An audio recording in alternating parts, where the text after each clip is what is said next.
Aujourd'hui, nous allons explorer le monde des privilèges féminins. Très souvent, le quotidien de nos vies nous fait oublier que nous avons des privilèges en tant que femmes et en tant qu'individus. De ce fait, nous n'en profitons pas assez. Que ce soit dans le domaine professionnel, social ou même dans nos relations personnelles, les privilèges féminins peuvent jouer un rôle majeur. On peut les utiliser afin d'améliorer nos vies au quotidien. Dans cette vidéo, nous allons explorer les différents privilèges féminins et je vais vous partager des stratégies pour tirer parti de ces avantages de manière positive et constructive. Bonjour à toutes, je vous souhaite la bienvenue chaleureuse sur Femta Academy, la chaîne qui magnifie le féminin. Et j'espère que vous vous portez toutes bien. Je me présente, je m'appelle Marie et sur cet espace, je vous partage du contenu sur le style, l'image et la féminité.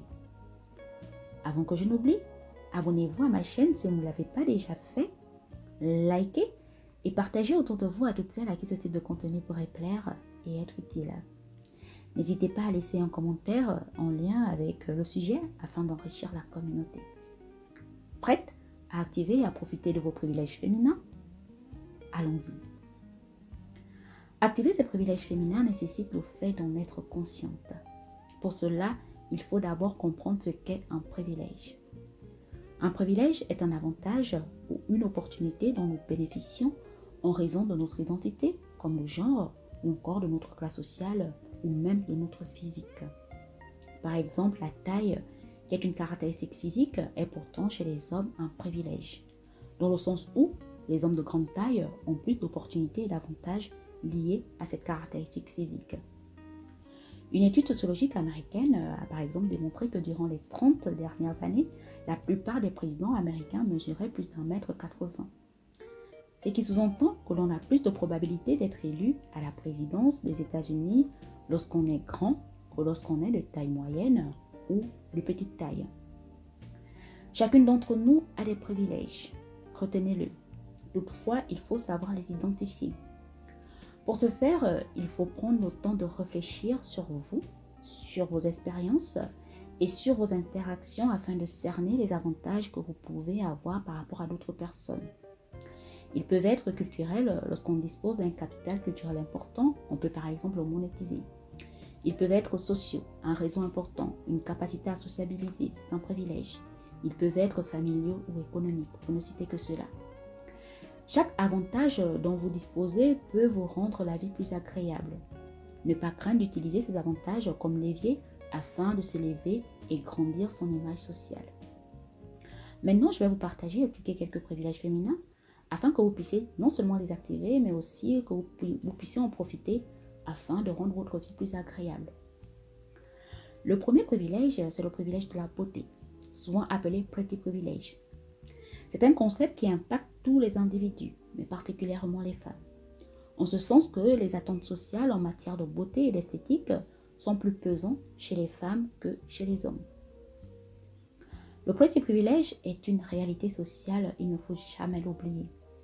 Dans notre société, les critères de beauté normés sont omniprésents et favorisent ceux et celles qui correspondent à ces standards. Les personnes considérées comme belles sont souvent perçues comme plus intelligentes, en meilleure santé et plus compétentes. Elles bénéficient d'un traitement plus favorable de la part des autres. Cela peut se traduire par des opportunités professionnelles, des relations sociales plus positives, ainsi qu'une meilleure estime de soi. Le privilège de la beauté, comme le disent les sociologues, est un capital. On l'appelle le capital esthétique. Il est à cultiver, car il peut nettement vous aider à améliorer vos vies.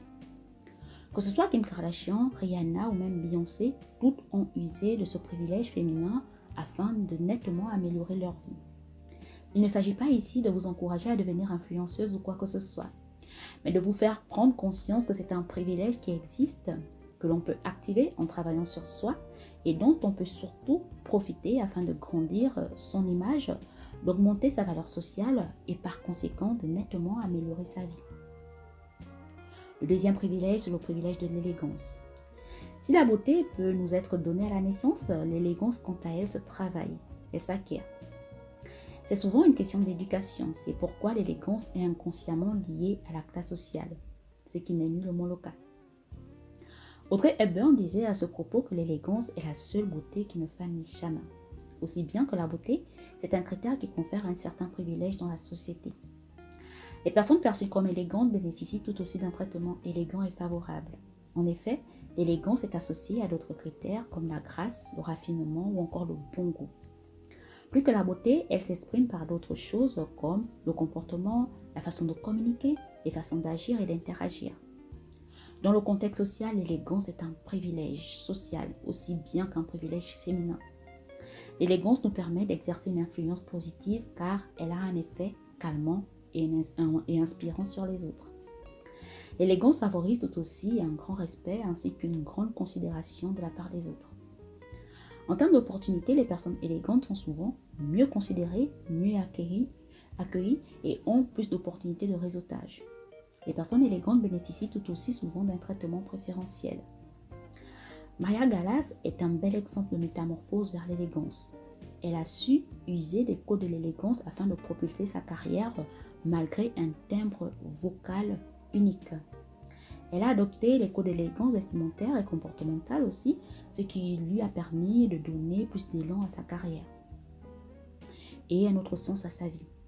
Son histoire nous montre comment l'élégance peut nous emmener à des dimensions inespérées dans nos vies.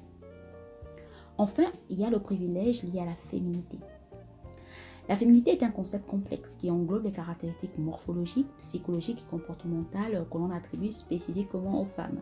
La féminité ne se limite pas à un simple ensemble de traits physiques. Elle peut inclure des éléments tels que la douceur, la grâce, l'empathie, la sensibilité, la créativité et même la capacité de créer des liens avec les autres. Ainsi, une femme perçue comme féminine se voit systématiquement attribuer ces caractéristiques, même si ce n'est pas le cas. Dans la plupart des cas, ce sont des stéréotypes. Cependant, on peut jouer sur ces mêmes stéréotypes afin de bénéficier des privilèges liés à la féminité. Et comme privilège, on a la fragilité.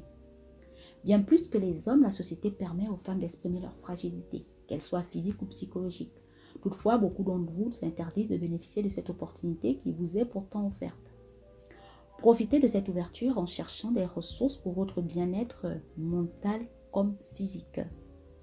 Les femmes de la bourgeoisie, par exemple, ont pendant fort longtemps bénéficié de cette caractéristique en l'accentuant grâce à des détails physiques ou comportementaux qui leur permettaient de bénéficier de plus d'aide, d'une plus grande protection.